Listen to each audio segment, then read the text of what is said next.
Kiu ya utajiri ni tamanio la kupata mali, fedha au mafanikio ya kifedha.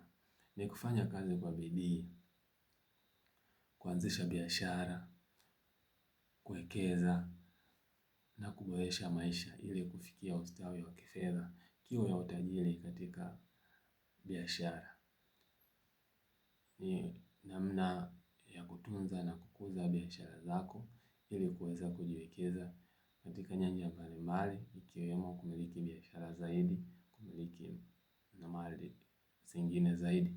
Lakini pia kiu ya utajiri katika kilimo ni vile unapopata mazao, unavyoyatunza na kuuza, pia na kuweza kununua mali zingine ikiwemo kiwanja, mashamba. Pia kiu ya utajiri katika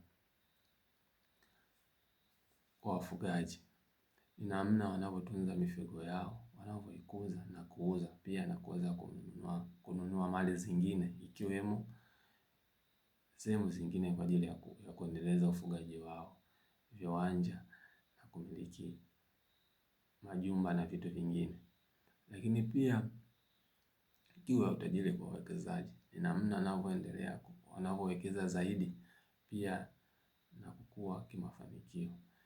Hivyo basi kuwa na kiu ya utajiri ili uweze kufanikiwa zaidi au kumiliki mali zaidi au kumiliki pesa zaidi.